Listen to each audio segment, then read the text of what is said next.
Now then, Tigers, how we doing? I hope we're doing well. We're getting in to the proper stuff. Championship action returns this Good Friday as Hull City continue their quest to maintain a position in the playoffs. And let's hope it will be a Good Friday when we play Oxford United away from home, because that's our upcoming fixture we have next.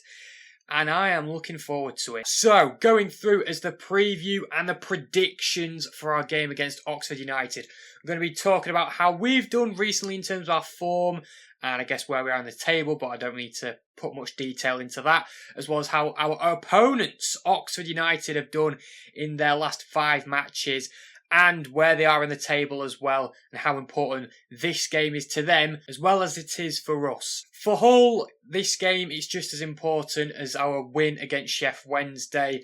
When we did play them, it was all about making sure we would get the victory, get the 3 points, and make sure we get a 3-point gap away from Southampton and Wrexham, who of course are gaining in on us.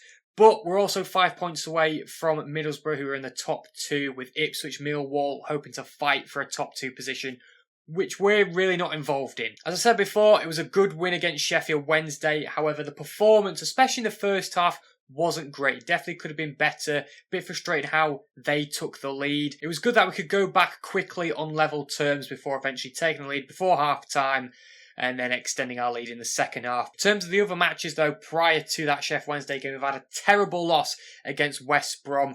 We've had a good win against Wrexham, a very frustrating loss against Millwall, along with just another frustrating loss again against Ipswich Town, as well as a good 1-0 win against Portsmouth, which, to be honest, we didn't really deserve. As for Oxford United, of course, they're in the relegation battle at the moment, and a lot of people did have them out as just a team that were going to get relegated, especially when we're talking about it during the winter transfer window.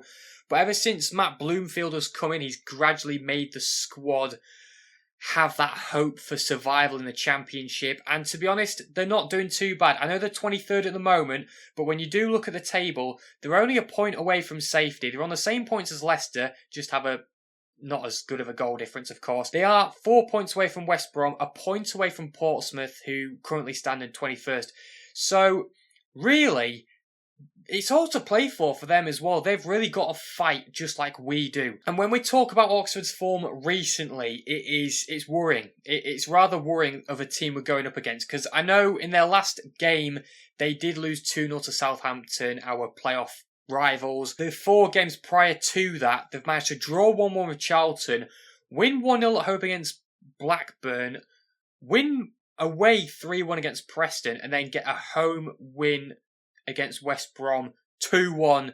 Not bad result, really. And to be fair, even the games prior to that, you've got just a 2-1 loss to Stoke, a 0-0 draw with Middlesbrough, and before that, a 0-0 draw to Coventry City. I guess the February to March campaign, they've done a good job. As a relegation side who are really hoping to try and stay in the Championship, they've not done a bad job. And I'm just hoping we don't become the next victim to fall to a team who are hoping to get out of that relegation zone, because we want to stay in the playoff zone. Now it comes to the predicted lineup that I'm going to be doing. And of course, we've got to take players into context who have played during the international break and have had plenty of minutes there, for those that maybe haven't.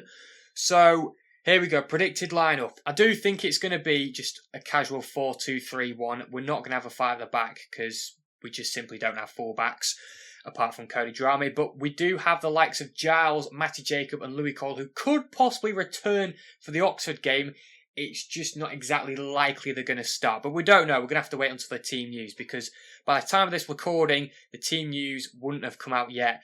And some of the international games are still playing, because right now I'm recording, it is a Tuesday. In goal, no surprise, it's going to be Ivo Pandor. Let's be real, he is just going to be in there for the rest of the season. He's probably the only Hull player to have not been injured and not even been suspended. I'm hoping that his distribution is going to improve. I know he's kind of been involved with the Croatia national team.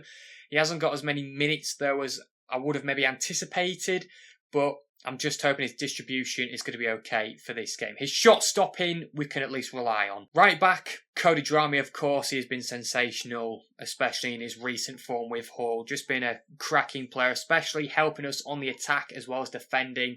He's just done a terrific job nonetheless, and I think he's going to be a great support going on the attack against Oxford. Just hoping he can keep up this good form with the 2-week break that we've had. It's just hoping that he's still got it. The two centre-halves. The first one, it's very clear it's going to be Charlie Hughes. Of course, he's returning from his suspension after missing the Sheffield Wednesday game due to getting a red card against West Brom in the game prior to that. It's obvious he's going to start. We need Charlie Hughes at the back because we look so shaky, especially in that first half against Sheffield Wednesday. And I think missing Hughes was definitely a key in that game. And I know, maybe it's a controversial take, but I think if we did have Hughes against Sheffield Wednesday, we wouldn't have conceded. That's just simply what I think. But the partnership he's going to have will be, I think, with John Egan. It's really between him and Semi Ajayi. Semi Ajayi, as I know at the moment, has had more minutes than Egan when it comes to the international break with his duties with Nigeria compared to Egan with Ireland. To be honest, I'd much rather have Egan starting than Semi Ajayi, especially when you have a partnership with Charlie Hughes. And then at left back, I do believe it's going to be Paddy McNair. Now, you would have noticed the news that he did return early from his duties with Northern Ireland. We don't know exactly what the reason is for that yet. It's probably going to be announced once this video gets uploaded. I won't be surprised. But yeah, with Northern Ireland getting knocked out of the World Cup qualifiers and not having that opportunity to play at the most prestigious tournament in football history, he may as well just exit and just come back to Hull, where at least there's still going to be a fight for him because he's going to be wanting to fight for playoffs. And to be fair, when he played at left back against Sheffield Wednesday, I think he did a great job, to be honest, so there's no reason why he shouldn't play there anyway. My two central midfield / CDMs. Now, we know that Regan Slater is no longer going to be with us for the rest of the season. So who do you replace? Well, obviously, we're going to have Matt Crooks in the central midfield. And I do believe Amir Hatzimetovic will be involved as well. I know he did have some game time with Bosnia in their fixture against Wales. I mean, he only really came on as a sub, mainly to play the extra time, followed on with scoring a terrific penalty. But I just think with Slater out, those are the two reliable midfielders. There's obviously the options of having Lundstrom there, maybe Collier if he's fully fit. We've also got Darko Giabi, who could be returning to the squad for the Oxford game. It looks very likely. Obviously, he's not going to start, but he'll definitely be on the bench. But yeah, those two in at CDM, more than happy with. I think that's what is likely going to happen. That's who Sergei will probably choose. Then we're going to go with, first of all, the right wing. I think this is an obvious choice. You've got to go with Kyle Joseph. His performance against Sheffield Wednesday was incredible. I know Wednesday at the bottom of the league, but even still, we made it tough for ourselves. But Joseph was the one that was outperforming, I guess, the rest of the players, if I'm being completely honest. Did a terrific job. I hope he does start. He did great with an assist and a goal. He should have been picked for that Scotland match, by the way, for the international duty. But it doesn't matter. At least you're here for Hull. In the cam, I am going to go with Joe Gelhardt.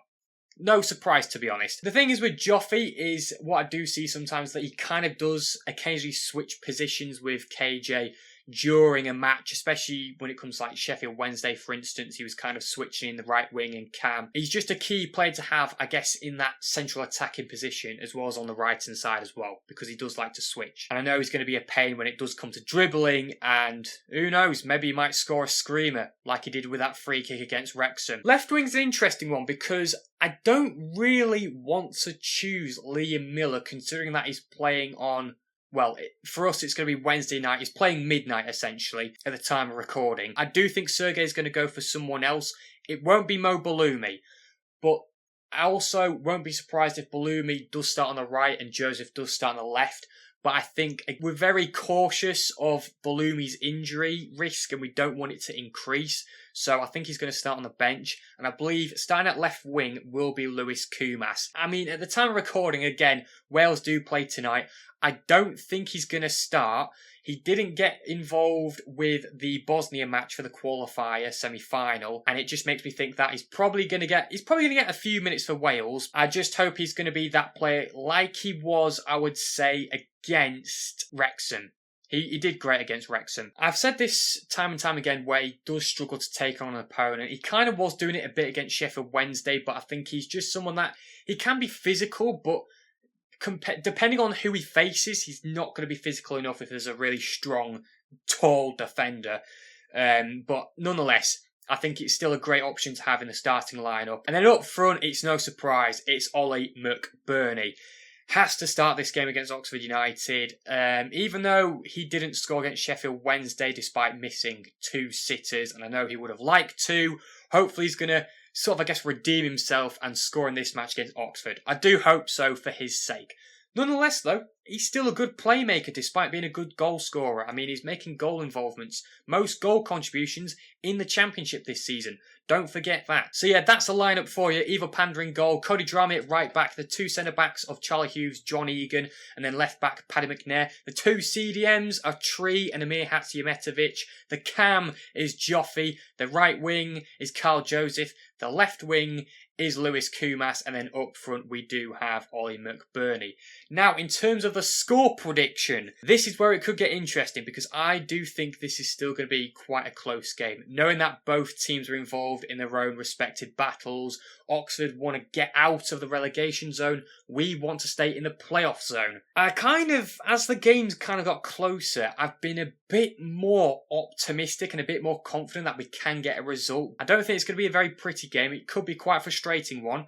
But with the away form, which I know hasn't been great in terms of especially our match against West Brom and the Ipswich game. I know we did win away against Portsmouth, but again, we played terrible. I'm hoping we can actually have a good away performance, and this one could possibly be it, but I think it'll be quite an equal game against Oxford, which is why I'm going to go with a 2-1 win to Hull City. I was kind of in the fields of maybe going for a draw, like a 1-1, maybe a 2-2.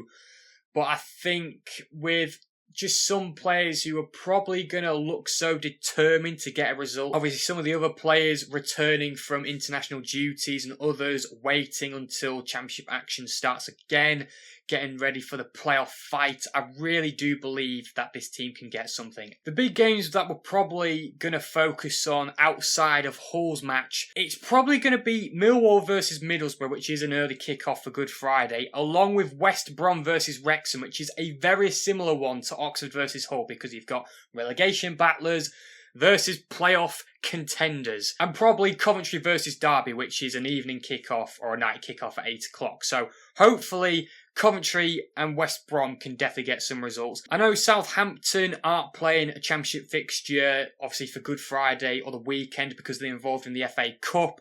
So they're going to have a game in hand, which is a bit worrying when a team behind you in a playoff battle does have a game in hand over you, because it's just that worry that if you don't get a result in 1 week, they just need to perform twice and they could just simply take over. So there you go, folks. That is my preview and predictions for Oxford United versus Hull City. Let me know what you think in terms of your score predictions and who you may think start. Make sure to check out the socials down in the link in the description. Check out some of my shorts on the YouTube channel as well as my previous videos.